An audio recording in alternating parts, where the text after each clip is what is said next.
And here's part 5, the last part of chapter 4.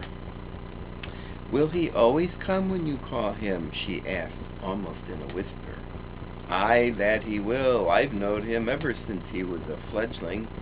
He come out of the nest in the other garden, and when first he flew over the wall, he was too weak to fly back for a few days, and we got friendly. When he went over the wall again, the rest of the brood was gone, and he was lonely, and he come back to me." "What kind of a bird is he?" Mary asked. "Doesn't thou know? He's a robin redbreast, and they're the friendliest, curiousest little birds alive.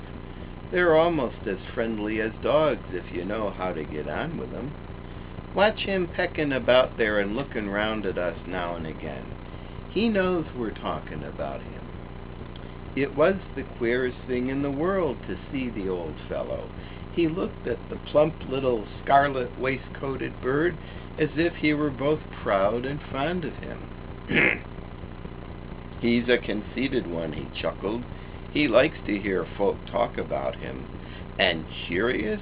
Bless me, there never was his like for curiosity and meddlin'. He's always comin' to see what I'm plantin'. He knows all the things Mr. Craven never troubles hisself to find out. He's the head gardener, he is." The robin hopped about busily pecking the soil, and now and then stopped and looked at them a little. Mary thought his black dewdrop eyes gazed at her with great curiosity.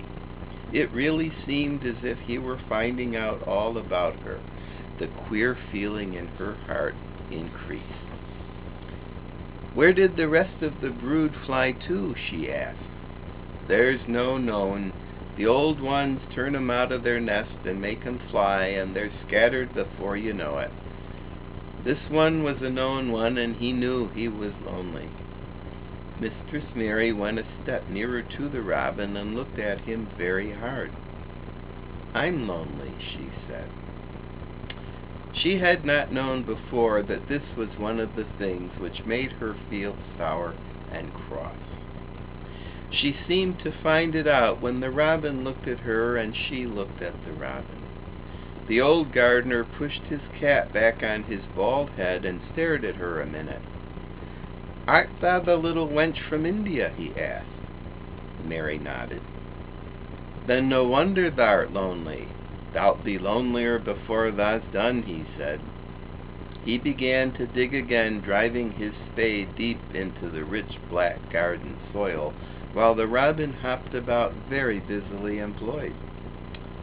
"What is your name?" Mary inquired. He stood up to answer her. "Ben Weatherstaff," he answered, and then he added with a surly chuckle, "I'm lonely myself, except when he's with me," and he jerked his thumb toward the robin. "He's the only friend I've got." "I have no friends at all," said Mary. "I never had. My ayah didn't like me, and I never played with anyone." It was a Yorkshire habit to say what you think with blunt frankness, and old Ben Weatherstaff was a Yorkshire moorman. "Thou and me are a good bit alike," he said. "We was wove out of the same cloth. We're neither of us good-lookin', and we're both of us as sour as we look. We've got the same nasty tempers, both of us, I'll warrant." This was plain speaking, and Mary Lennox had never heard the truth about herself in her life. Native servants always salaamed and submitted to you whatever you did.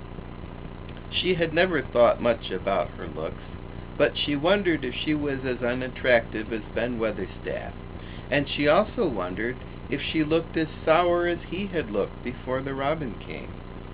She actually began to wonder also if she was nasty-tempered. She felt uncomfortable. Suddenly a clear, rippling little sound broke out near her, and she turned round. She was standing a few feet from a young apple tree, and the robin had flown on to one of its branches and had burst out in a scrap of song. Ben Weatherstaff laughed outright. "What did he do that for?" asked Mary. "He's made up his mind to make friends with thee," replied Ben. Dang me if he hasn't took a fancy to thee. To me? Said Mary, and she moved toward the little tree softly and looked up. This part makes me cry. Would you make friends with me, she said to the robin, just as if she was speaking to a person. Would you? And she did not say it, either in her hard little voice or in her imperious Indian voice, but in a tone so soft and eager and coaxing that Ben Weatherstaff was as surprised as she had been when she heard him whistle. Why, he cried out, thou said that as nice and human as if thou was a real child instead of a sharp old woman. Thou said it almost like Dickon talks to his wild things on the moor. Do you know Dickon? Mary asked, turning round rather in a hurry. Everybody knows him. Dickon's wandering about everywhere. The very blackberries and feather bells knows him. I warrant the foxes shows him where their cubs lies, and the skylarks doesn't hide their nests from him. Mary would have liked to ask more questions. She was almost as curious about Dickon as she was about the deserted garden. But just that moment, the robin, who had ended his song, gave a little shake of his wings, spread them, and flew away. He had made his visit and had other things to do. He has flown over the wall, Mary cried out, watching him. He has flown into the orchard. He has flown across the other wall, into the garden where there is no door. He lives there, said old Ben. He came out of the egg there. If he's courtin', he's making up to some young madam of a robin that lives among the old rose trees there. Rose trees, said Mary. Are there rose trees? Ben Weatherstaff took up his spade again and began to dig. There was 10 years ago, he mumbled. I should like to go see them, said Mary. Where is the green door? There must be a door somewhere. Ben drove his spade deep and looked as uncompanionable as he had looked when she first saw him. There was 10 years ago, but there isn't now, he said.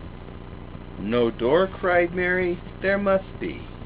None as anyone can find, and none as anyone's business. Don't you be a meddlesome wench and poke your nose where it's no cause to go. Here, I must go on with my work. Get you gone and play you. I've no more time. And he actually stopped digging, threw his spade over his shoulder and walked off without even glancing at her or saying goodbye. And this is the end of chapter 4.